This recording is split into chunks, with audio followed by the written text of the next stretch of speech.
اللهم صل على سيدنا ومولانا محمد عدد ما في علم الله صلاة دائمة بدوام ملك الله. ایک بار اور پڑھنے اللہم صلی وسلم مبارک علی سیدنا مولانا محمد وعلى آلہ بقدر حسنہ و جمالہ ابنی بجمالک وادرکنی یا رسول اللہ صلی اللہ علیہ وآلہ وسلم.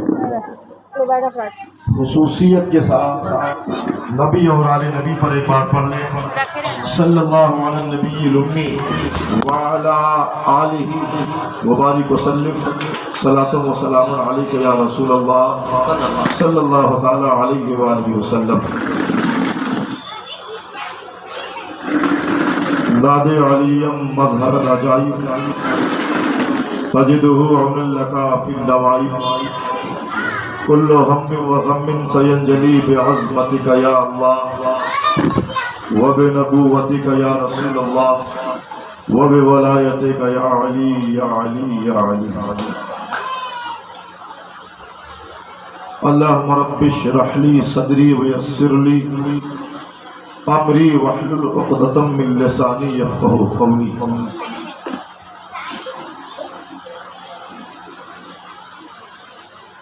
حاضرین و سامعین، آج ماہ محرم الحرام کی 6 تاریخ ہمارے درمیان سے گزر چکی ہے.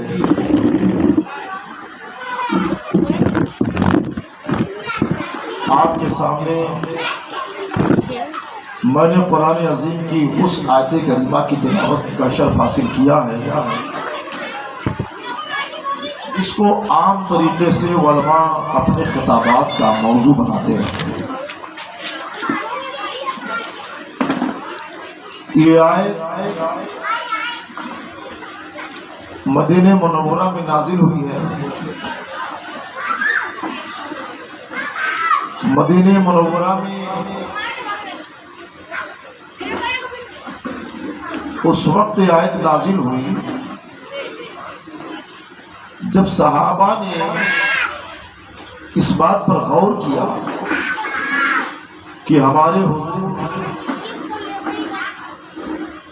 سرور قلب و سینہ سرکار مدینہ صلی اللہ تعالی علیہ وآلہ وسلم مکہ شریف سے ہجرت فرما کر کوئی اثاثہ کوئی جائیداد یہاں لے کے نہیں آئے. آپ کے اخراجات زیادہ ہیں. ساتھ ہی ساتھ اہل مدینہ نے یہ بھی غور کیا انصار نے کہ پیارے آقا ہمارے لیے یہاں ہے. اسلام جیسا پاکیزہ مذہب لے کے آئے، قرآن جیسی مقدس کتاب لے کے آئے، دین برحق جیسا نظام لے کے آئے، کیسی عظیم نعمت لے کے آئے. ان کے آنے سے پہلے ہمارے پاس کوئی دین نہیں تھا، کوئی ضابطہ نہیں تھا، کوئی وصول و طریقہ نہیں تھا. تو جنہوں نے ہماری زندگی کو باوصول بنا دیا، ایک مذہب مہذب کے دائرے میں مقید کر دیا، ایسی عظیم نعمت عطا کر دی، ہمیں شرافت و عزت عطا کر دی. دوسری طرف آپ کو مال کی ضرورت ہے، اسباب کی ضرورت ہے، تو یہ انسانی تقاضا ہے کہ اس نعمت کے بدلے ہم سب کچھ مال اور اسباب اکٹھا کریں، حضور کی خدمت میں جا کے پیش کر دیں. صحابہ کا سوچنا تو کوئی غلط نہیں تھا. انہوں نے اگر ایسا سوچا تو غلط تو نہیں کیا. یہ خیال، اس احساس کو لے کر کے صحابہ کی ایک جماعت پیارے آقا کے پاس تشریف لائی اور کہا یا رسول اللہ صلی اللہ تعالی علیہ وآلہ وسلم، ہم لوگوں نے مشورہ کیا کہ آپ کے مصارف زیادہ ہیں، قرآن جیسی عظیم نعمت، اسلام جیسی عظیم نعمت آپ نے لا کے ہم کو دی ہے، سب کچھ مکے میں چھوڑ کے آئے ہیں، تو ہم چاہتے ہیں کہ آپ کے مصارف اور اس عظیم انعام کے بدلے سنجیدگی کے ساتھ اس بات کو سمجھنا ہے آپ کو، اس عظیم انعام کے بدلے ہم سب مل کر کے کچھ مال و زر اکٹھا کریں اور آپ کی خدمت میں پیش کریں۔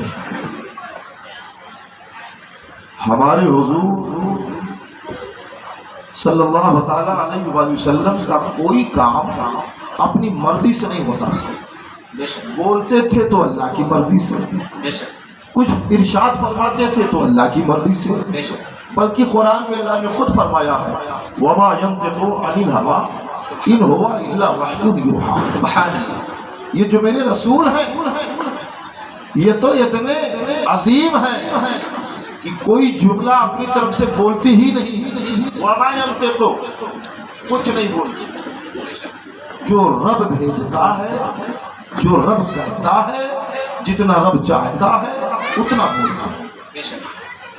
جب صحابہ نے یہ پروگرام پیش کیا تو پیارے آقا نے کوئی جواب نہیں دیا، ان کے چہروں کو دیکھا، کہیے سبحان اللہ، سبحان اللہ، ان کے محبت کے برتاؤ اور انداز کو دیکھا، سبحان اللہ، ان کے پاکیزہ احساس کو دیکھا،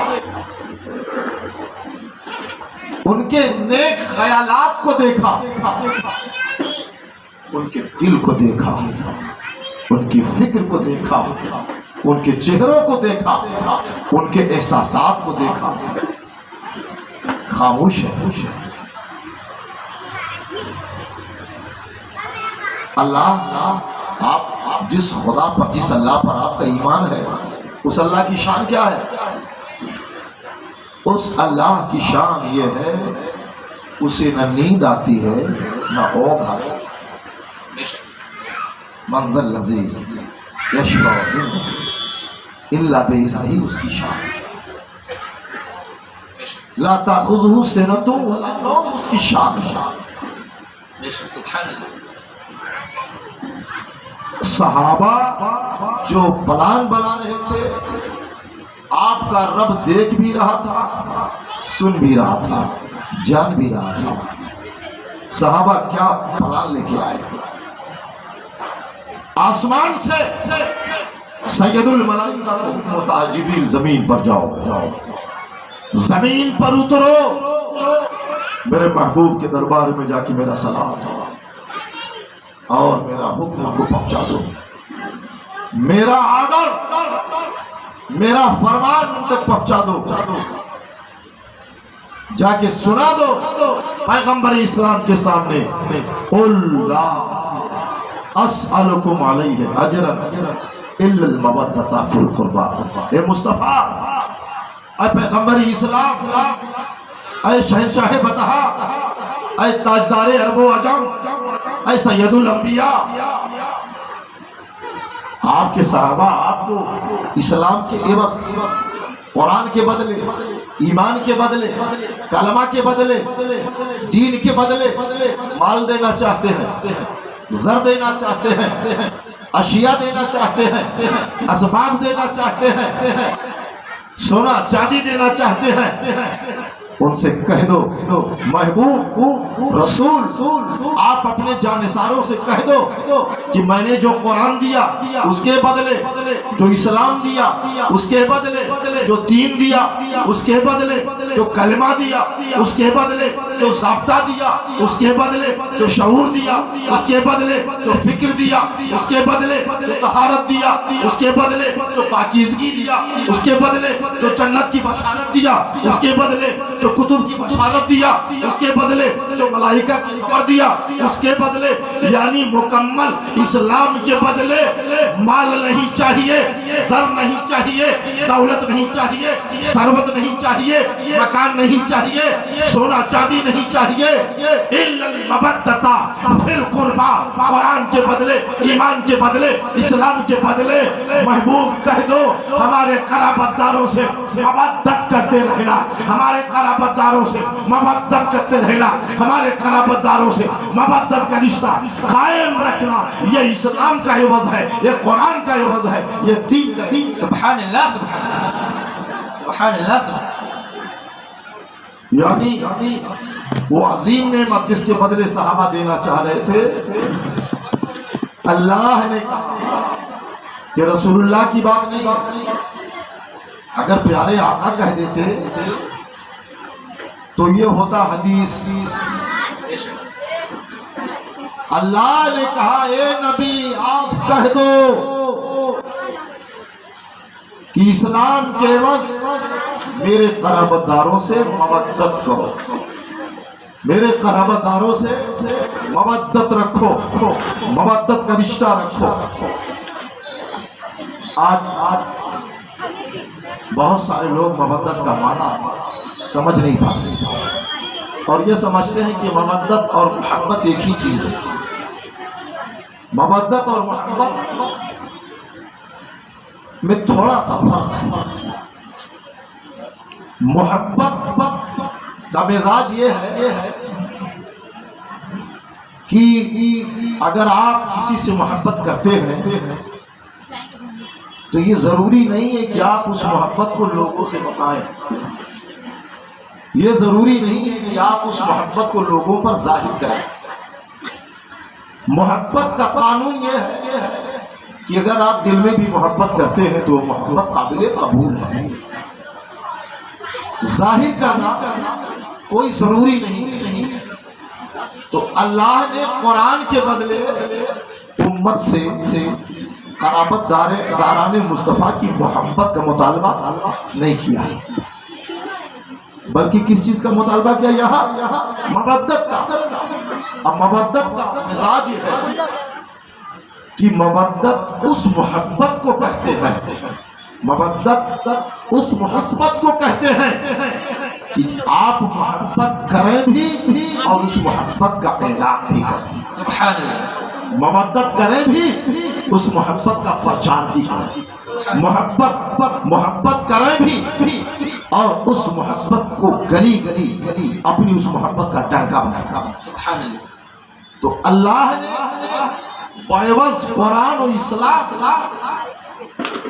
قرابت رسول سے اس محبت کا مطالبہ کیا جو محبت دنیا دیکھے، جو محبت زمانہ دیکھے۔ جس شہر میں رہتے ہو اس شہر والے دیکھیں، جس محلے میں رہتے ہو اس محلے والے دیکھیں، جس خاندان میں رہتے ہو اس خاندان والے دیکھیں، جس ملک میں رہتے ہو اس ملک والے آپ کی محبت کو دیکھیں، جانیں، پہچانیں۔ ایسی محبت آپ کو اہل بیت سے کرنا۔ سبحان اللہ۔ صحابہ نے اپنے سر کو جھکا کے اس حکم الہی کو تسلیم کیا، آمنا صدقہ۔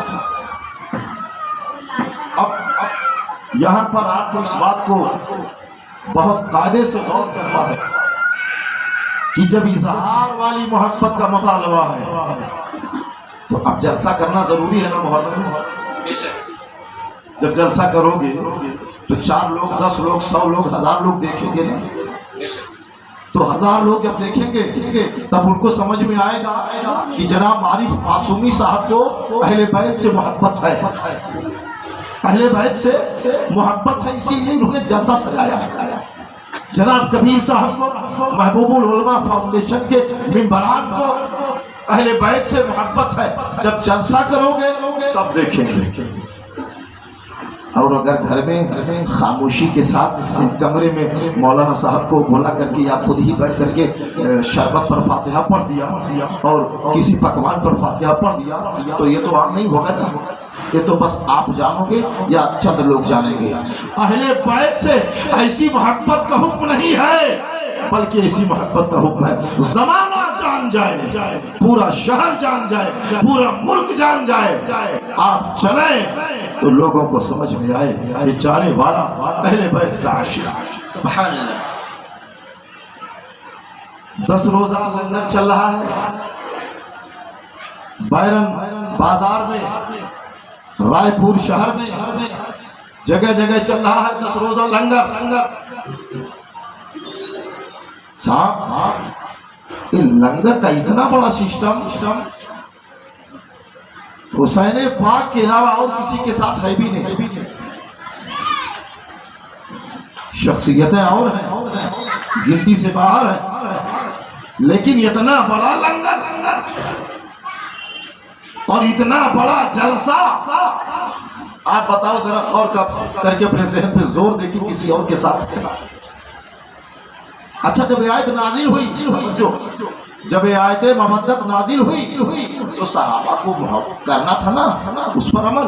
تو صحابہ نے فوراً پوچھا یا رسول اللہ مودت کرنا ہے تو بتا بھی دیجئے کہ وہ کون ہے قرابت دار آپ کے. خاندان تو بہت بڑا تھا. تو پیارے آقا نے ترمذی شریف کی حدیث ہے، پیارے آقا نے علی کو بلایا، سبحان اللہ، فاطمہ کو بلایا، حسن کو بلایا، کہا یہ میرے قرابت دار ہے جن کی محبت، جن کی مودت میری امت پر قیامت تک واجب و فرض ہے. سبحان اللہ سبحان اللہ. چاند کروا دیا. کون ہے؟ علی، فاطمہ، حسن، حسین، یہ میرے خاص قرابت دار ہیں. یہ باضابطہ ترمذی شریف کی روایت ہے. پیارے آقا نے ان کو بلا دو بچاؤ کرا دیا.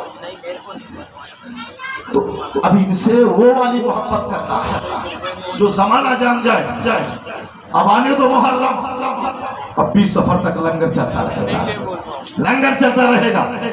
اب اگر امت کے اندر توجہ، مسلمانوں کے اندر، شہر رائے پور کے اندر کچھ لوگ 1500 2000 لوگ اگر ایسے نظر آئے جو 10 روزہ لنگر کر رہے ہو حسین کا، 10 روزہ مجالس کا اہتمام کر رہے ہو، چہلم چودائے کربلا منا رہے ہو، تو یہ سمجھ لینا آیت مودت کا ان پر اثر ہے.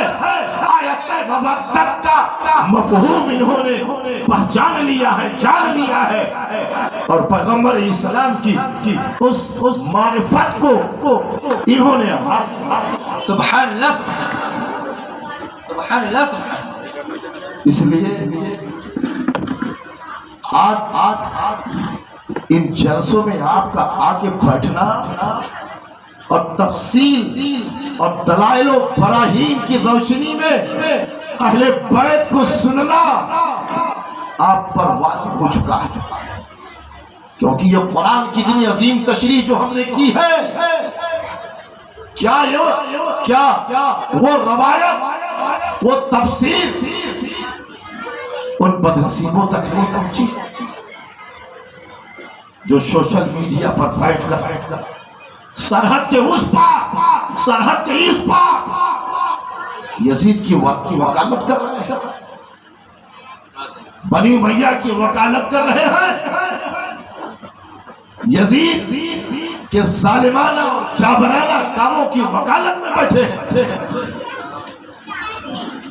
کہیں میدان محشر میں پروردگار عالم کے سامنے ایسے لوگ کون سا چہرہ لے کے جائیں گے، اور کیا ان کا معاملہ ہوگا، ان کا انجام کیا ہوگا. بس اپنے لیے یہ کوشش کرو اور دعا مانگا کرو. بہت ساری دعائیں جو مانگتے ہو، تو آج ایک دعا میں آپ کو نہیں بتا رہا ہوں، بہت ساری دعائیں آپ مانگتے ہو روزانہ. میری ماں، میری بہنوں، بیٹیوں، میرے بزرگوں، ایک دعا یہ بھی بڑھا دینا آج کے بعد، اے میرے مولا میرے دل میں اہل بیت کی مودت ڈال دیں، اور میرے ذریعہ، میرے بچوں کے ذریعہ، میرے خاندان کے ذریعہ قیامت تک جو میرا خاندان چلے، سب کے دلوں میں اہل بیت کی مودت جاگے. سبحان اللہ. تو ابھی کیا کروں، ورنہ آج سنجیدگی کے ساتھ آپ کو بتا رہا ہوں، اتنی سفید داڑھیوں والے، سرخ برق کپڑوں والے، موٹی موٹی مسندیں لگا کے بیٹھنے والے، 20-20 ہزار کتابوں کی لائبریری میں بیٹھنے والے بڑی بڑی مسجدوں کے امام آج کے دور میں آل رسول سے خاندان رسول سے چڑ رہے ہیں دور بھاگ رہے ہیں اور بڑا منفی نظریہ ان کا ہے. کہیں ان کی داڑھیوں کی سفیدی دیکھ کر کے پھٹک نہ جانا, کہیں ان کی دستار دیکھ کر کے بہک نہ جانا, کہیں ان کی لائبریریاں دیکھ کر کے, کہیں مسجدوں کے اونچے اونچے ممبر پر ان کا خطبہ دیکھ کر کے ان کے دامے فریب میں نہ آ جانا. کیونکہ رسول اللہ کی مسجد میں بیٹھ کر کے بھی رسول اللہ کی مسجد میں بیٹھ کر کے بھی جو گمراہ تھے وہ اہل بیت کی مخالفت کر رہے تھے. شہر مدینہ میں بھی بیٹھے تھے پیارے آقا کے قال کی مخالفت کر رہے تھے. سارا کربلا یہی تو ہے. نماز ادھر بھی ہے, نماز یزیدی خیمے میں بھی نماز, حسینی خیمے میں بھی نماز, اذان وہاں بھی ہے, اذان یہاں بھی ہے. اذان میں دونوں طرف محمد الرسول اللہ کی آواز دی جا رہی ہے. نماز میں دونوں طرف اللہم صلی علی محمد وعلی آل محمد پڑھا جا رہا ہے. اس کے باوجود جو دلوں میں بغض بیت تھا, جو دلوں میں عناد اہل بیت تھا, اس نے نجات کے بجائے جہنم کے راستے پر لا کے کھڑا. ہمیں اور آپ کو اس نقطے کو سمجھتے ہوئے کہ مودت کا مطالبہ قرآن نے کیا ہے اور ہمیں مودت کے نظام کو قائم رکھنا ہے اور ہمیں مودت کے طریقے پر چلنا ہے اور ہمیں پیارے آقا علیہ الصلوۃ والسلام سے رشتہ مودت قائم رکھنا ہے اور یہی سبق اپنی اولاد تک بھی ہمیں پہنچانا ہے. درود پاک پڑھ لیں. اللہم صلی علی سیدنا مولانا محمد وعلی آل سیدنا وسلم. صلاۃ و سلام علیک یا رسول اللہ صلی اللہ تعالی علیہ وسلم. اچھا مختصر سی بات, اب ان کے ذریعے جو خاندان چلے وہ بھی پاکیزہ ہوگا, وہ بھی اسی مودت کے زیر اثر آئے گا, وہ بھی اسی مودت کے زیر اثر آئے گا. کیونکہ پیارے آقا نے جملہ اور فرمایا, میرے قرابت داروں سے محبت کر, میری محبت کی بنیاد پر میں ان سے محبت کرتا ہوں اور اس بنیاد پر تم بھی ان سے محبت کرتا. حاضرین محترم, آئیے آگے چلتے ہیں. آپ نے تو دیکھا کہ ان کے فضائل و مناقب کتنے عظیم اور کتنے بڑے تھے, ان کی خصوصیات کتنا زبردست تھی. سیدہ فاطمہ زہرا, مولا علی شیر خدا حسنین کریمین کے فضائل, ان کے تعلق سے اگر میں آپ کے سامنے خطاب کرتا رہوں تو 10 دن میں خطاب پورا نہیں ہوگا, 10 دن میں خطاب پورا نہیں ہوگا. کم سے کم مجھ جیسا کم علم پورا ماہ محرم خطاب کر سکتا ہے. اتنے فضائل صحیحہ, روایات صحیحہ میں ان کے فضائل و مناقب وارد. میں نے عرض کیا تھا کہ مولا حسین نے مدینہ شریف سے ہجرت فرمائی, مکہ المکرمہ آئے. 4 شعبان کی تاریخ تھی. اب یہاں سے آپ بہت ہی غور کے ساتھ تاریخ کربلا آپ کو سننا. 4 شعبان کی تاریخ کو آپ نکلے, مکہ ہے, مکہ شریف میں عبداللہ ابن عمر یہ پہلے ہی سے آ چکے تھے. کہ لوگوں کو جب پتا چلا کہ حسین پاک تشریف لا رہے ہیں, سب لوگوں نے استقبال کیا. آپ ماہ رمضان میں ماشاءاللہ کیا ذوق تھا, کیا دن تھا کہ ماہ رمضان مکہ المکرمہ میں آپ عبادت و ریاضت میں مصروف رہے.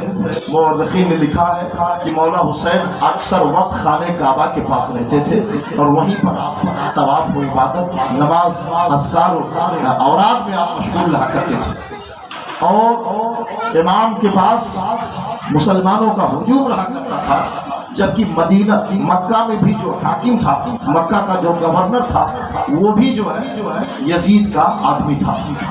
یزید کی خلافت قائم ہو چکی تھی، وہ بھی جو ہے یزید کا ہی حکومت کا ایک نمائندہ تھا اور بنی امیہ خاندان سے تھا۔ اس کے باوجود امام حسین کے پاس ازدحام دیکھ کر کے، امام حسین کے پاس لوگوں کا بیٹھنا دیکھ کر کے اس کو کوئی تعرض نہیں ہوتا تھا۔ مولا حسین برکتیں لٹاتے رہے، نعمتیں لٹاتے رہے، اور اسی دوران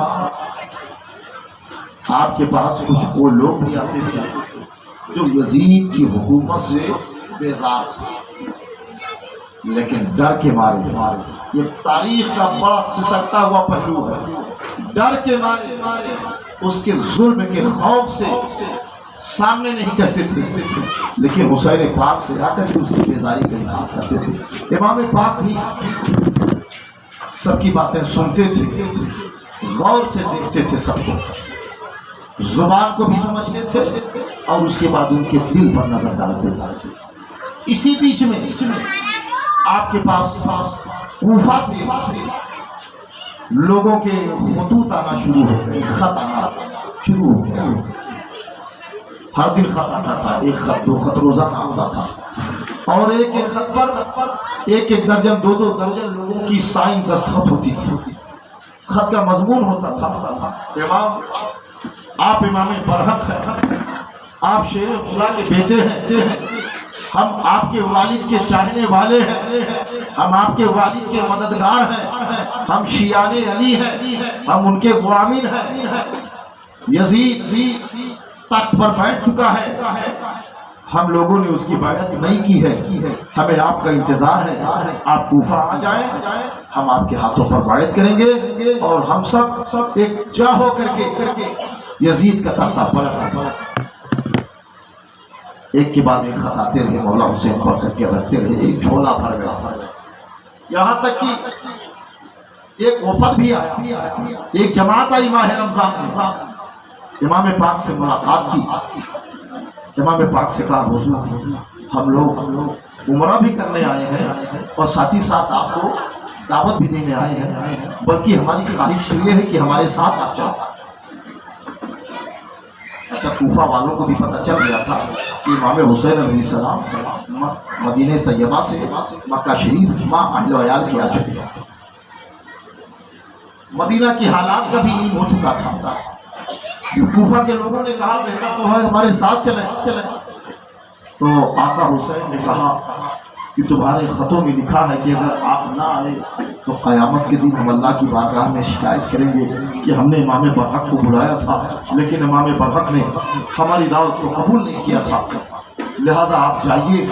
تھوڑے دنوں کے بعد ہمارے چھوٹے بھائی، ہمارے وزیر و سفیر جناب مسلم بن عقیل جائیں گے، وہاں کا جائزہ لیں گے، اگر وہاں کے حالات بہتر رہے، لوگ قائم رہے تو انشاءاللہ تعالیٰ جیسا وہاں سے وہ خط ہمیں لکھیں گے اس کے مطابق میں سفر کروں گا۔ بعض تاریخوں میں ہم نے دیکھا ہے کہ 15 رمضان کو امام مسلم حضرت مسلم بن عقیل امام حسین علیہ السلام کے پاس تشریف لاتے ہیں۔ امام فرماتے ہیں مسلم تم ہمارے بھائی ہو، تم ہمارا نائب بن کر، ہمارے وزیر بن کر، ہمارا خلیفہ بن کر میں چاہتا ہوں کہ آپ کوفہ جائیں اور وہاں کا جائزہ لیں، ہمارے نام کی بیعت اپنے ہاتھ پر آپ لیں۔ لوگوں نے بیعت کا ارادہ ظاہر کیا ہے تو میرے نام کی بیعت آپ لیں، اور اگر وہ اپنے وعدوں پر قائم ہے تو وہاں جا کے ہمیں خط لکھ دیں، میں ماں اہل و عیال کے آ جاؤں گا۔ 15 رمضان امام مسلم حضرت مسلم بن عقیل نے آمنا صدقنا کہا اور دوسرے دن نماز فجر ادا فرمائی، مختصر سامان سفر اکٹھا کیا، گھوڑے پر بیٹھے چلنا چاہا تو دیکھا کہ امام حضرت مسلم بن عقیل کے شاہزادے، 2 شاہزادے محمد اور ابراہیم، جن کی عمر 7-8 سال لکھی ہوئی ہے، 7-8 سال کا بچہ اگر آپ کے مجمع میں ہوگا تو گھر میں آپ کے 7-8 سال کے بچے ایسے نہیں ہوتے ہیں جو مجمع میں آؤ. 7-8 سال کے بچے کس قدر معصوم ہوتے ہیں, کس قدر بھولے ہوتے ہیں, وہ دونوں آ کے کھڑے ہوتے ہیں. بابا ہم بھی چلیں گے. حضرت مسلم بن عقیل نے کہا بیٹو سفر لمبا ہے, عرب کی تیز و تند ہوا ہے, اس ہوا نے اگر جھلسا دیا تو بتاؤ کیا ہوگا. بچے رونے لگے. کہا بابا ہم آپ کے ساتھ رہیں گے, آپ تھوڑی سی نیچے آئیے. اہل بیت کی خواتین کھڑی ہیں, امام حسین بھی کھڑے ہیں. مولا حسین فرماتے ہیں مسلم میں نے صغرا کو مدینہ میں چھوڑا ہے, روزانہ میں تڑپتا رہتا ہوں. مسلم ان بچوں کو تم ساتھ لے لو, بچے تمہارے ساتھ رہیں گے, ان کی ضد بھی پوری ہو جائے گی اور تمہارا دل بھی بہلتا ہے, تمہیں سکون ملتا. میں نے صغرا کو چھوڑا ہے, لیکن رات میں جب نیند ٹوٹتی ہے, جب رات میں آنکھ کھلتی ہے تو میرے دماغ اور میری فکر پر خالی صغرا رہتا ہے. اور یہ بچے آ کے کھڑے ہیں نا, اب تم جا رہے ہو, اگر نہیں لے گئے تو جب تک تم پردیس میں رہو گے تمہارا دماغ ان کو اسی حالت سے کھڑا دیکھتا نظر آئے گا. ایسے کھڑا دیکھو گے جیسے بچوں نے تم سے سفارش کی ہے, اسی انداز میں بچے تم کو روزانہ نظر آئیں گے, ہر پل نظر آئیں گے. اسی لیے مسلم میرا مشورہ ہے شہزادوں کو اپنے ساتھ. حضرت مسلم بیٹھ گئے, غور کر رہے ہیں. بچے کہتے ہیں بابا آپ کو ڈر ہے, ہم آپ کو پریشان کریں گے. بابا ہم پریشان نہیں کریں گے, آپ ہمیں لے لیں. بابا اگر ہمیں دھوپ لگے گی ہم آپ سے شکایت بھی نہیں کریں گے. اہل بیت کی عورتیں سن رہی ہیں یہ معصوم کا جملہ, مولا حسین بھی سن رہے ہیں. فرماتے ہیں بچے بابا اگر بہت تیز دھوپ رہتی ہے, اگر پیاس بھی لگے گی نا ہم آپ سے پانی بھی نہیں مانگیں گے, لیکن بابا ہمیں اپنا ساتھ ہے. بابا اگر ہمیں بھوک لگے گی ہم کھانے کی ضد نہیں کریں گے,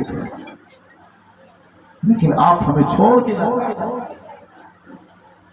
8 سال 7 سال کے بچے توتلی زبان سے جب ایسا بولیں گے تو بتاؤ, باپ تو باپ, ماں تو ماں, بابا تو بابا, راستہ چلنے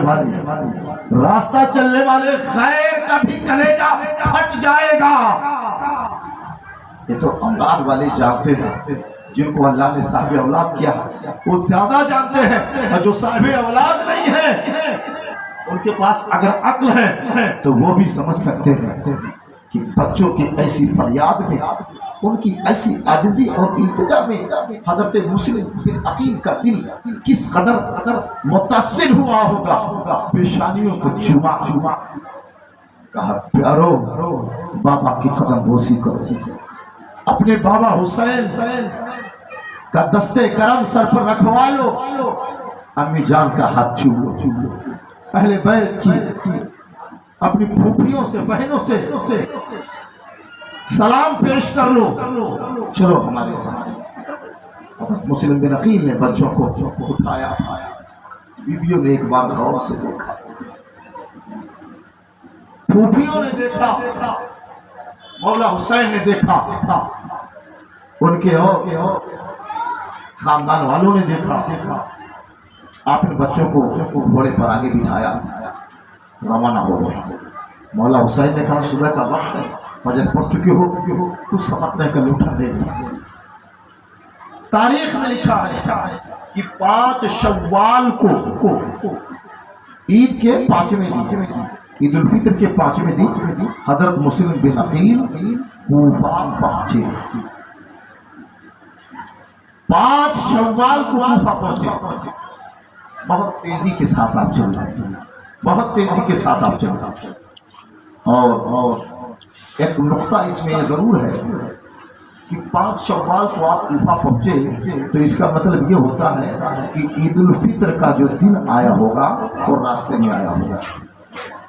پردیس میں آیا، یعنی اس بار جو محمد اور ابراہیم جو دو چھوٹے بچے تھے اور حضرت مسلم یعنی دو معصوم بیٹے اور ایک باپ نے اس بار عید الفطر اہل بیت خاندان اہل بیت میں نہیں منایا بلکہ پردیس میں منایا۔ مختار بن عبید ثقفی جو کوفہ کے رئیسوں میں سے جن کا شمار تھا، مختار کے گھر پر قیام ہوا اور بتاتے ہیں ایک دن میں 12,000 کوفی آپ کے ہاتھ پر امام حسین کے نام کی بیعت کر چکے۔ دوسرا دن آتے آتے 18,000 تک کوفیوں نے امام علی مقام کی بیعت سفیر حسین حضرت مسلم بن عقیل کے ہاتھ پر بیعت کر۔ یہ وہ پہلا شہید ہے کربلا کا جو نام حسین پر قربانی دینے جا چکا۔ یہ خبر چاپلوس، غدار، دغاباز، مکار ہر زمانے میں تھے اور کوفہ میں کچھ زیادہ تھا۔ مولا علی کا دارالسلطنت کوفہ ہی تھا، امام حسن بھی کوفہ ہی میں تھے، جو 6 مہینہ خلافت آپ نے انجام دی ہے وہ کوفہ ہی میں دی، اور 4 سال مولا علی نے 4 سال سے کچھ ماہ زیادہ کوفہ میں خلافت انجام دی، لیکن کوفہ کے لوگوں نے بہت زیادہ مولا علی کو کئی بار صدمہ پہنچایا اور امام حسن کو بھی صدمہ پہنچایا۔ یہ تمام عرب میں مشہور تھا کہ کوفہ کے لوگ غدار اور بے وفا ہوتے، لیکن پیغمبر اسلام کی پیشگوئی بھی تو پورا ہونا تھی، آپ کو جانا تھا۔ حضرت مسلم بن عقیل علیہ السلام سفیر حسین، وزیر حسین، نائب حسین بن کر کے بیعت لے رہے ہیں۔ ایک غدار کوفہ سے نکلا، دمشق پہنچا، یزید کے دربار میں پہنچا، کہا یزید یہاں تم بے خبر ہو، تمہاری سلطنت کا تختہ پلٹنے کے لیے حسین کے بھائی مسلم بن عقیل کوفہ آ چکے ہیں اور کئی ہزار لوگوں نے ان کے ہاتھوں پر حسین کی بیعت کرنی۔ یزید کو بڑا رنج ہوا، بڑا صدمہ ہوا، اس نے فوراً ایک یہودی مشیر کو بلایا جس کا نام لکھا سرجور نام کا یہودی یزید کا مشیر تھا، یزید کا صلاحکار تھا، یزید کو مشورے دیا کرتا تھا۔ سرجور کو بلایا، بڑا عیار تھا، بڑا چال باز تھا۔ اچھا، چال بازوں کے پاس چال باز ہی رہتے ہیں، مکاروں کے پاس مکار ہی رہتے ہیں۔ سرجون کو بلایا، کہا سرجون ہماری سلطنت پر کالے بادل منڈلانے لگے۔ کہا کیا ہوا؟ کہا حسین کے بھائی مسلم کوفہ آئے ہیں اور کوفہ کا گورنر نعمان بن بشیر بالکل خاموش ہے، نیوٹرل ہے، وہ کوئی مزاحمت نہیں کر رہا ہے، اور 18,000 یا کئی ہزار لوگ بیعت ہو چکے ہیں ہمارے خلاف، کیا ہونا چاہیے؟ سرجون نے کہا اس میں پریشان ہونے کی بات نہیں ہے۔ سرجون نے کہا ایک شیطانی صفت انسان ہے تمہارے پاس، ایک بڑا چال باز، بہت بڑا عیار گورنر ہے تمہارے پاس۔ وہ کہاں ہے؟ بصرہ کا گورنر ابن زیاد۔ ابن زیاد کو ایک خط لکھو، اس خط میں لکھو کہ ابن زیاد فوراً بصرہ میں اپنے جگہ پر کسی دوسرے کو بٹھائے اور خود کوفہ جائے اور وہاں کے گورنر کو ہٹا کر کے خود وہاں کا گورنر بن جائے۔ خط لکھا گیا، سرجون کا مشورہ، یہودی مشیر کا مشورہ یزید نے قبول کیا، چونکہ یزید کا بھی جو رشتہ تھا نا، یہ تو بعد میں آپ نے سنا ہوگا، علماء نے بتایا ہے کہ اس کا جو ایک شجرہ، مادری شجرہ تھا، وہ عیسائیوں کی طرف سے ہوتا ہوا آتا تھا۔ اس پر بہت ساری تواریخ، بہت ساری کتب میں اس کا تذکرہ کیا گیا ہے۔ اسی لیے اس کا جو دماغ تھا وہ پیغمبر اسلام کی دشمنی سے ایک دم خراب ہوا تھا، وہ بیزار تھا۔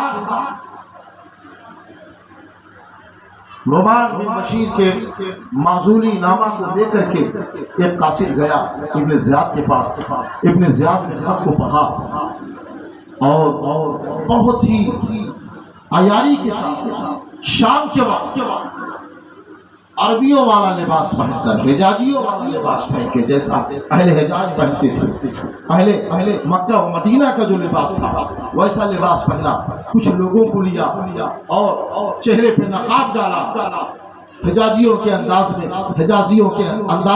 نقاب ڈالا، اور شام کے وقت کوفہ میں داخل ہوا۔ کوفہ کے لوگ بھی بڑے عجیب تھے، ان کو پہلے سے پتا تھا کہ امام پورے خاندان کے ساتھ آئیں گے، اہل و عیال کے ساتھ آئیں گے، یہ تو تھوڑا سا چھوٹا سا قافلہ ہے۔ ان لوگوں نے جب دیکھا کہ عربیوں والا لباس پہن کے کوئی آ رہا ہے، نعرہ لگانا شروع کر دیا، امام آ گئے۔ کسی ایک نے کہہ دیا حسین آ گئے۔ سب اپنے گھروں سے نکل پڑے نعرے لگاتے ہوئے، حسین زندہ باد، حسین زندہ باد، شہزادہ رسول زندہ باد، مرحبا ابن رسول، مرحبا لباس رسول، صدائیں بلند ہونے لگی۔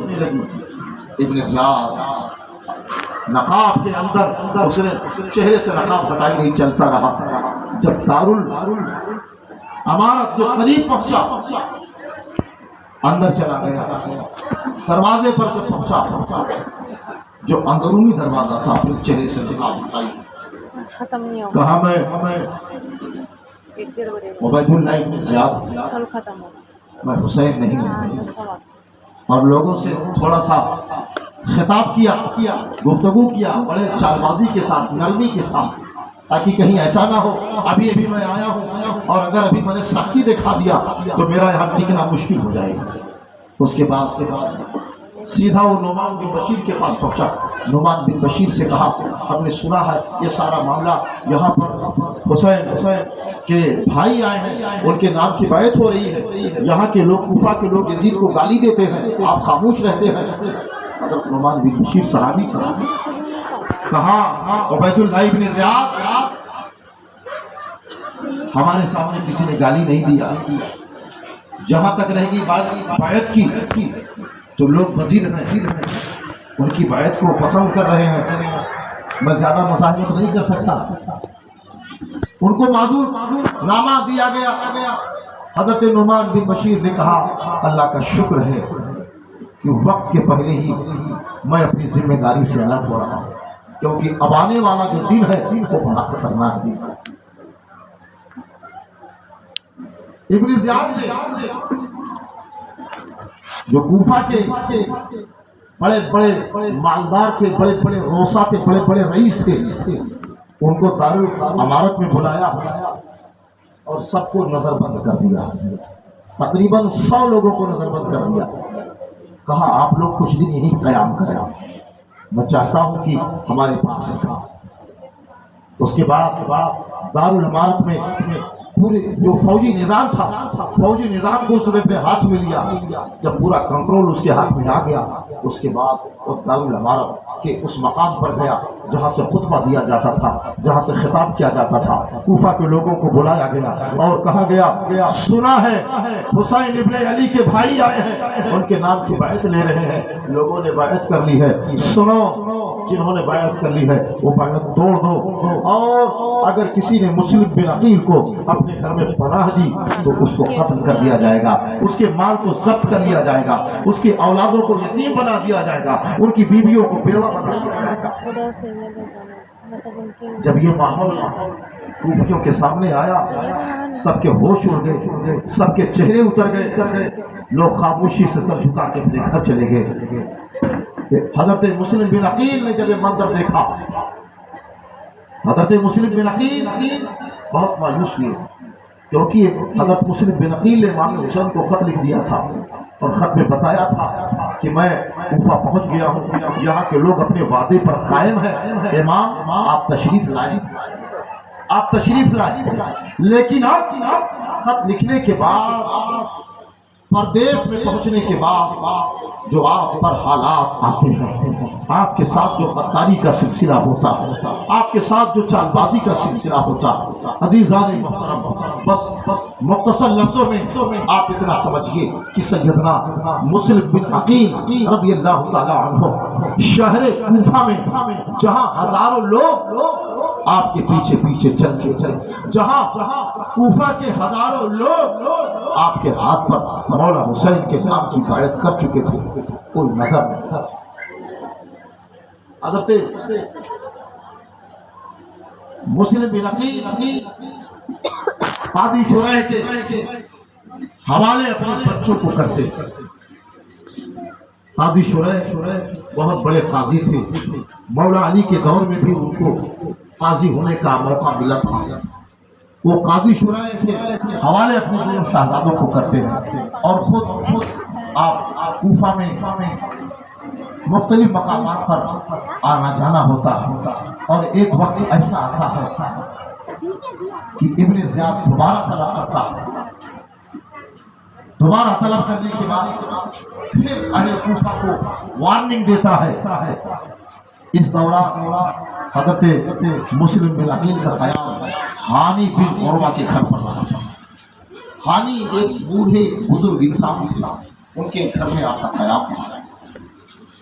ابن زیاد کو پتہ چلا کہ مسلم بن عقیل ہانی کے گھر ہے، ہانی بن عروہ کو بلوایا، کہا بابا ہانی تم نے مسلم کو پناہ دے رکھی ہے؟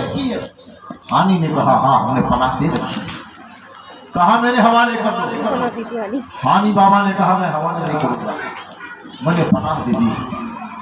ہانی بن عروہ کو باندھ دیا گیا، زنجیروں سے جکڑ دیا گیا، ابن زیاد نے مارا۔ کئی بار حالات بنے بگڑے، کوفیوں کا کئی بار تیور چڑھا اترا، ایسا لگتا تھا کہ تختہ پلٹ ہو جائے گا، ابن زیاد کو قید کر لیا جائے گا، اس پر غلبہ حاصل ہو جائے گا۔ لیکن کوفی لا یوفی، کوفہ والوں کے پاس وفا نہیں تھی۔ حضرت مسلم بن عقیل نے جب دیکھا کہ جناب ہانی کو قید کر لیا گیا، ان کو مارا گیا ہے، بلکہ خبر یہ تھی انہیں قتل کر دیا گیا، تو حضرت مسلم بن عقیل ان کے گھر سے باہر نکل آئے، ان کے گھر سے باہر نکل گئے، اور رات کے وقت آپ شہر میں نکل گئے اور سوچتے پھرتے تھے۔ اب بہت توجہ سے گفتگو کو آپ کو سنا۔ علی کا لاڈلا عقیل کا بیٹا، یہ سفیر حسین کا شجرا مولا علی کے بھائی جناب عقیل کے بیٹے ہیں، مسلم جناب عقیل کے بیٹے ہیں، یعنی مولا علی کے بھتیجے ہیں، حضرت ابو طالب کے پوتے ہیں۔ بڑا یہ گھر علی کے گھر کے ہیں، علی کی اولاد ہے، لیکن آج کوفہ میں بڑے کسب پرسی کے عالم میں چل رہے ہیں۔ قاضی شریح کے گھر بچے ہیں، کئی دن ہو گیا بچوں سے ملاقات نہیں ہوئی، کئی دن ہو گیا بچوں سے ملاقات نہیں۔ بچے قاضی شریح کے گھر ایک کمرے میں بند ہے۔ قاضی شریح دروازے کے قریب جاتے جہاں بچے تھے تو دونوں بھائی آپس میں بات کر رہے تھے، محمد اور ابراہیم، بڑے بھائی کا نام محمد تھا، چھوٹے بھائی کا نام ابراہیم۔ بڑے بھائی کہہ رہے تھے ابراہیم کئی دن ہو گیا ہم نے بابا کو دیکھا نہیں، کئی دن ہو گیا بابا ہم سے ملنے بھی نہیں آئے، ہم تو آئے ہی تھے اس لیے مکہ سے کہ بابا کے ساتھ رہیں گے، ہم نے تو بابا کو یقین دلا دیا تھا بابا ہمیں اپنے پاس رکھنا، ہم آپ سے کوئی چیز نہیں مانگیں گے، بابا ہم آپ کو بالکل نہیں ستائیں گے، بابا اگر پیدل چلنا پڑا، اگر ہم تھک بھی گئے تو ہم اپنے قدموں سے چلیں گے، ہم یہ نہیں کہیں گے بابا ہمیں گھوڑے میں لے لیں یا گھوڑے میں بٹھا لیں، ہم آپ سے کوئی مطالبہ نہیں کریں گے، بس ہم آپ کے پاس رہنا چاہتے ہیں، آپ کے نظروں میں رہنا چاہتے ہیں، بڑے بھائی چھوٹے بھائی سے کہتے ہیں، لیکن دیکھو اس کے باوجود کئی دن گزر گیا، بابا نہیں آئے۔ چھوٹے بھائی جناب ابراہیم سنتے ہیں، رونے لگتے ہیں، وہ تو تھے ہی 7-8 سال کے، تھے ہی 7-8 سال کے۔ آدھی شرائع بچوں کی معصومانہ باتیں سن کر کے آپ دیدہ ہو جاتے ہیں، بچوں کو بتاتے نہیں حالات کیا ہے، تمہارے باپ کتنی بڑی مصیبت میں ہے۔ ادھر مسلم بن عقیل رات گزر رہی ہے، بڑھیا کے گھر پہنچی جس کا نام طوعہ ہے، اس کا دروازہ کھلا ہوا تھا، اپنے بیٹے کا انتظار کر رہی تھی۔ آپ نے دیکھا ایک بوڑھی خاتون ہے، آپ ٹھہر گئے، دیوار پر ٹیک لگا کے بیٹھ گئے۔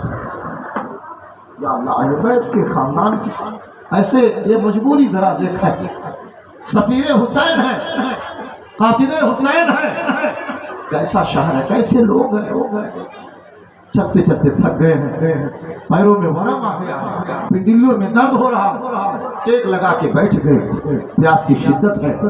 کہاں امی جان، بوڑھی امی جان، اگر پانی ایک پیالہ پانی آپ ہمیں دے دیں تو آپ کی مہربانی ہوگی۔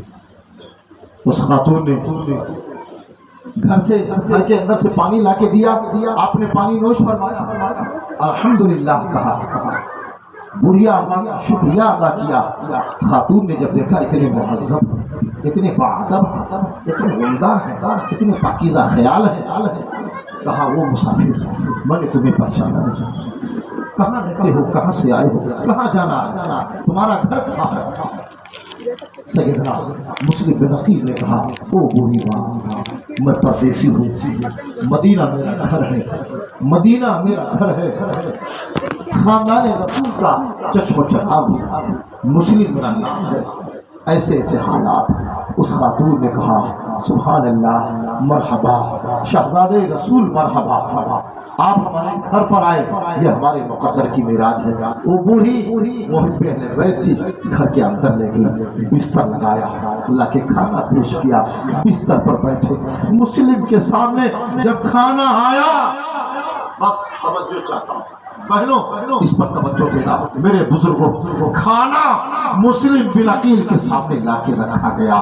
جب پردیس میں 7-8 سال کے بچے ساتھ آئے ہو اور کھانا اس باپ کے سامنے لا کے رکھا گیا ہو تو بتاؤ، سب سے پہلے اس باپ کے نظر میں اس کے معصوم بچے آئے۔ حضرت مسلم بن عقیل کے سامنے کھانا آیا، کرنٹ کی طرح شہزادوں کا خیال آیا، پتہ نہیں شہزادے کس حال میں ہوں گے، ہانی نے ہم کو پناہ دیا تھا، ہانی کو قتل کر دیا گیا، قاضی شورح کے ہاں ہم نے بچوں کو چھوڑا ہے، نہ جانے قاضی شورح کا کیا حال ہوا ہوگا، ہمارے بچے نہ جانے کس حال میں ہوں گے۔ حضرت مسلم بن عقیل ان احساسات کے ساتھ کھانا کیا کھایا جاتا، آپ نے کھانے کو دیکھا، کھانے کی تھالی کو شکریہ کے ساتھ بڑھیا کو ہٹا دیا، بڑھیا کے حوالے کر دیا۔ آپ نے نماز ادا کی، نماز ادا کرنے کے بعد آپ لیٹ گئے۔ کچھ دیر کے بعد جب اس خاتون کا بیٹا آیا، اس نے اپنی اماں کو بار بار اس کمرے میں آتے جاتے دیکھا، پوچھا امی جان کون ہے؟ کہا بیٹا آج تو مقدر نے ساتھ دے دیا ہے، آج ہاشمی خاندان کے مہمان ہمارے گھر چلے آئے ہیں، آج خاندانی نبوت کا چشم و چراغ میرے گھر چلایا۔ کہا کون؟ کہا مسلم بن عقیل آئے ہیں۔ وہ لڑکا ناہنجار تھا، یزیدی زیادی سپاہیوں کا وہ جاسوس تھا، اس نے کسی طریقے سے رات گزاری، صبح ہوئی گھر سے نکلا، حضرت مسلم بن عقیل تہجد ہی کے وقت سے بیٹھ گئے تھے، عبادت و نیازت میں ذکر و اذکار ہے، اور نکلا، اس نے جا کر کے کوتوال کو بتایا، کوتوال شہر کوتوال نے عبید اللہ ابن زیاد کو بتایا، ایک فوج لے کر کے تھوڑی دیر میں ایک فوج آ گئی، شور ہونے لگا۔ اس بڑھیا خاتون نے دیکھا میرے بیٹے کے ساتھ ابن زیاد کی سپاہی۔ آپ نے پوچھا یہ فوج کیسی، یہ سپاہی کیسے؟ لکھا ہے کہ شہر کوتوال نے کہا آپ کو ابن زیاد نے طلب کیا اور ہم سے کہا گیا کہ مسلم بن عقیل کو گرفتار کر کے ابن زیاد کے دربار میں پیش کیا جائے۔ حضرت مسلم بن عقیل نے بہت ہی متانت و سنجیدگی کے ساتھ ایک سر آہ کھینچی اور کہا مجھ کو یہ نہیں جانتے میں کون ہوں، ابو طالب کا پوتا ہوں، علی کا بیٹا ہوں، فاطمہ زہرا کے گھر میں پلا ہوں، حسین کا پروردہ ہوں، میں ایسے کیسے تمہارے ہاتھ آ جاؤں گا؟ آپ نے شجاعت کا مظاہرہ کیا، بہادری کا مظاہرہ کیا، اور تاریخ میں لکھا کہ مسلم بن عقیل کی جب تلوار چلنے لگی تو جیسے پانی کے اوپر مچھلیاں چلتی ہیں ایسے جناب مسلم کی تلوار چلتی ہے۔ کوفیوں نے جب دیکھا کہ علی کے شہزادے سے مقابلہ ممکن نہیں ہے تو ان لوگوں نے کہا مسلم آخر تم کو جانا ہے، لہذا ایک شخص آگے بڑھا، اس نے کہا میں تم کو امان دیتا ہوں، میں تمہیں امان دیتا ہوں۔ تو عرب میں دستور تھا کہ اگر کوئی کسی کو امان دے دیتا تھا تو اس کا وہ پالن کرتا تھا، اس کو نبھاتا تھا۔ جناب مسلم جب یہ لفظ سنا تو آپ نے تلوار نیام میں ڈال دیا۔ ایک سپاہی آگے بڑھا، کہا تلوار ہمیں دے دو۔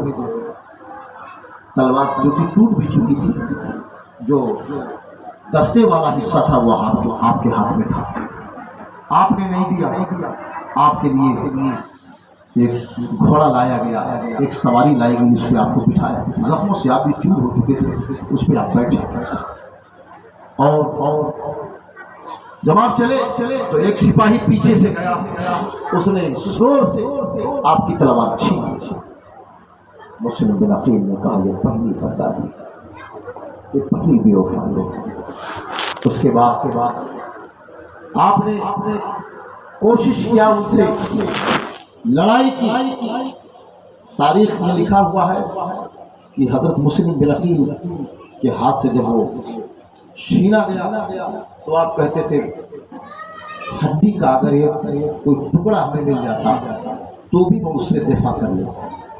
اس انداز میں آپ کو لایا گیا۔ یہ وہی کوفہ ہے جہاں بھی چند دن پہلے لوگوں نے آپ کے ہاتھ پہ بیعت کیا۔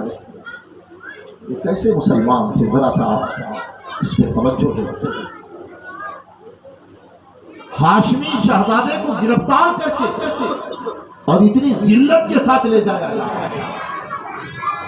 جب دارالامارت پہنچے وہاں پر بہت سارے لوگ تھے، آپ بیٹھ گئے۔ ایک شخص جو ابن زیاد کا چاپلوس تھا، اس نے کہا مسلم آپ نے سلام نہیں کیا امیر کو۔ حضرت مسلم بن عقیل نے کہا جو امیر میرے قتل کا ارادہ رکھتا اس کو میرا سلام کیسا؟ بڑا غضبناک ہوا۔ عبید اللہ ابن زیاد امام علی مقام کی اس نے توہین کرنی شروع کیا، مولا علی کی توہین کرنی شروع کیا، امام حسن کی توہین کرنی شروع کیا۔ حضرت مسلم بن عقیل نے کہا عبید اللہ ابن زیاد میں تجھے جانتا ہوں، میں تجھے جانتا ہوں، تیرا شجرہ بھی جانتا ہوں، تیرا باپ کون ہے یہ بھی میں جانتا ہوں، تو ناجائز اولاد ہے یہ بھی میں جانتا ہوں، تو ولد الحرام ہے یہ بھی میں جانتا ہوں۔ جب مولائی نہیں ڈرتے ہیں، جب مولائی نہیں ڈرتے ہیں، جب پنجتنی نہیں ڈرتے ہیں، جب کربلائی نہیں ڈرتے ہیں تو وہ تو فرزند عقیل تھے، وہ تو ہاشمی خاندان کے چشم و چراغ تھے۔ کہا تو ولد الحرام ہے، اور نانا جان نے کہا ہے حسین کی اہانت علی کی اہانت کرنے کے لیے 3 حالتوں میں سے کوئی ایک حالت کا ہونا ضروری ہے، یا تو ولد الحرام ہوگا، یا تو منافق ہوگا، یا تو حیضی بچہ ہوگا، حالت ناپاکی میں اپنی ماں کے پیٹ میں آیا ہوگا، یا تو نطفہ حرام سے پیدا ہوا ہوگا، یا تو دل میں نفاق ہوگا۔ ابن زیاد تیری اور چیزیں تو میں نہیں جانتا، لیکن یہ بات مشہور ہے کہ تو ولد الحرام ہے، یہ سب جانتے تھے، بہت مشہور معاملہ تھا۔ غضبناک ہوا اور اس نے کہا مسلم کو دارالامانت کی چھت پہ لے جاؤ اور وہاں سے زمین پر حاضری محترم، کیسی بے بسی کا عالم ہے یہ، کیسی بے کسی کا عالم ہے۔ آج آپ کو میں خبردار کر کے جا رہا ہوں اس بات کو، ایک خارجی ناسبی جماعت نکلی ہے جنہوں نے کربلا کے واقعات میں 8 چیزوں کی لسٹ بنائی ہے، 8 چیزوں کی لسٹ بنائی ہے اور کہا ہے یہ غلط ہے، یہ غلط ہے، یہ غلط ہے۔ اسی میں حضرت مسلم بن عقیل کا یہ واقعہ اور ان کے شہزادوں کی شہادت، اس کو بھی غلط ٹھہرایا ہے ناسبیوں نے، یزیدیوں نے، خارجیوں نے۔ یہ 1400 سال کے بعد یزیدیوں نے 8 معاملات کی لسٹ بنائی ہے اور 10-12 سال کے بعد اور کچھ لسٹ بنا لیں گے، پھر 10-12 سال کے بعد اور کوئی لسٹ بنا لیں گے۔ یہ پورا پلان ہے کہ کربلا کو ایک دم صاف کر دیا جائے۔ کربلا تھا بھی یا ایسے ہے پوری کربلا کی کتاب کو بند کر دیا جائے، یہ پورا پلان چل رہا ہے اور سب مولوی لوگ ہیں، سب مولوی لوگ ہیں۔ کربلا کے خلاف جتنا مواد اہل بیت کے خلاف فراہم کیا جا رہا ہے وہ علماء اور جو عوام کا طبقہ ہے یہ تو جانصاروں کا طبقہ ہے، یہ تو ماننے والوں کا طبقہ ہے، یہ تو چاہنے والوں کا طبقہ۔ حضرت مسلم بن عقیل سفیر حسین کے ساتھ کیسا بے بسی کا عالم ہے۔ جب جلاد، یہ جملہ بہت ہی عقیدت بھرے دل سے سنیے گا، جب جلاد سفیر حسین کو دارالامانت کی چھت پہ لے کے چلا تو ایک بار حضرت مسلم بن عقیل نے اپنا چہرہ مدینہ کی طرف کیا، نانا جان کو سلام کیا اور فرمایا او نانا جان، فرزند رسول پر، امام علی مقام پر، بچپنے کے عالم میں آپ نے اپنے فرزند ارجمند جناب ابراہیم کو قربان کر دیا تھا، آپ نے قربان کر دیا تھا۔ نانا جان مدینے سے دیکھ لیجئے آپ کا بیٹا آج آپ کے نواز حسین پر دوسری قربانی دینے جا رہا ہے۔ ماں فاطمہ کی طرف توجہ ہوتی ہے،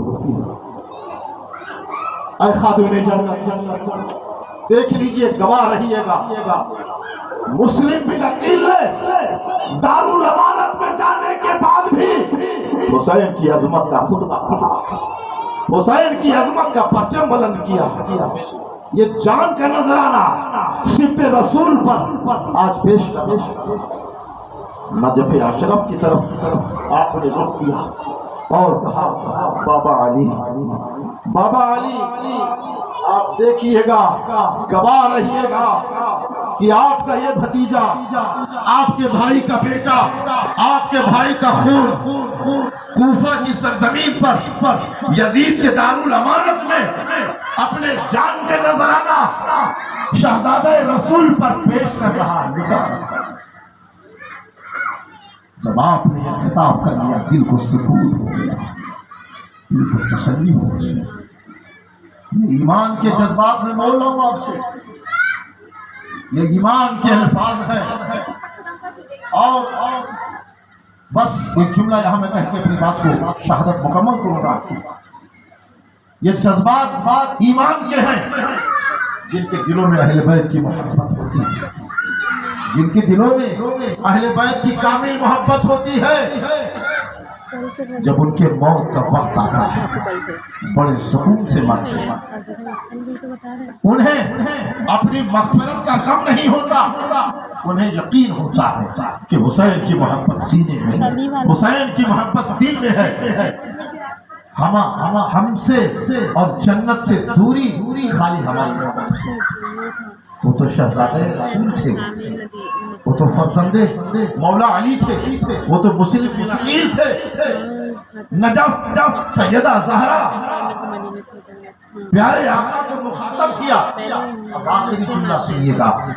جب حضرت مسلم بن عقیل فرماتے ہیں امام مولا حسین کی طرف آنکھیں بند کر لیتے ہیں, آنکھیں بند ہیں, دل حسین پاک کے قدموں میں جھکاتے ہیں اور فرماتے ہیں اے میرے امام, آپ سفر میں چل پڑے ہوں گے, امام مجھے معاف کر دینا, میرے آقا مجھے معاف کر دینا, میں نے خط لکھ کے بہت بڑی بھول کی.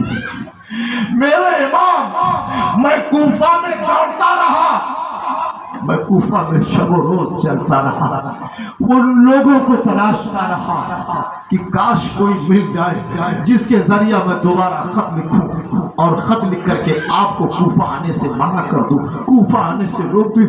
میرے امام اپنے غلام کی اس خطا کو معاف کر دینا. میں نے کوشش تو بہت کیا لیکن کوئی مل نہ سکا. ہاں جس نے مجھے امان دیا تھا اس سے ضرور میں نے یہ کہا تھا امام کو خط لکھ کر کے بھیج دینا اور اس میں بتا دینا امام واپس چلے جائے, امام واپس چلے جائے, امام کوفہ نہ آئے. کوفہ کے لوگوں نے غداری کر لیا ہے, کوفہ کے لوگوں نے اپنے وعدوں کو توڑ کہنے کے بعد آپ آنکھیں کھولتے ہیں, جلا آپ پر وار کرتا ہے. زخموں سے تو جسم پہلے ہی سے چھو ہو چکا تھا. دارالامارت کی چھت سے, دارالامارت کی چھت سے علی کے لاڈلے کو پھینکا گیا, حسین کے نائب کو پھینکا گیا, حسین کے وزیر کو پھینکا گیا, حسین کے سفیر کو پھینکا گیا. آپ کا جسد نازنین زمین پر آیا, زمین پر آیا. اب یہ جملہ سن لینا, زمین پر حسین کا سفیر آیا. قسم خدا کی حسین کا سفیر جب دارالامارت کی چھت سے جسم پھینکا جا رہا تھا, سنو اس مقام پر سیدہ طیبہ عابدہ زاہدہ بی بی زہرا پہلے سے پہنچی. میرا سفیر آ رہا ہے, میرے حسین کا نائب آ رہا ہے.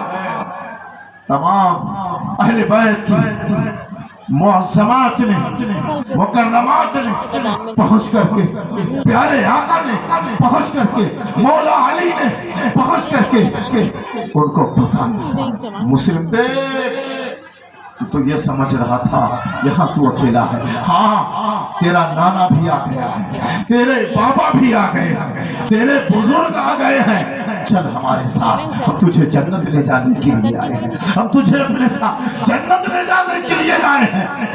حضرت مسلم بن عقیل دار فانی سے دار بقا کی طرف کوچ کر جاتے ہیں. امام شہید ہو جاتا ہے. انا للہ و انا الیہ راجعون. درود پاک پڑھیں. اللہم صلی علی سیدنا مولانا محمد وعلی آلہ وبارک وسلم. صلاۃ و سلام علیک یا رسول اللہ صلی اللہ تعالی علیہ وآلہ وسلم. اب آپ کو اس واقعے کی طرف میں توجہ دلاؤں جو حضرت مسلم بن عقیل نے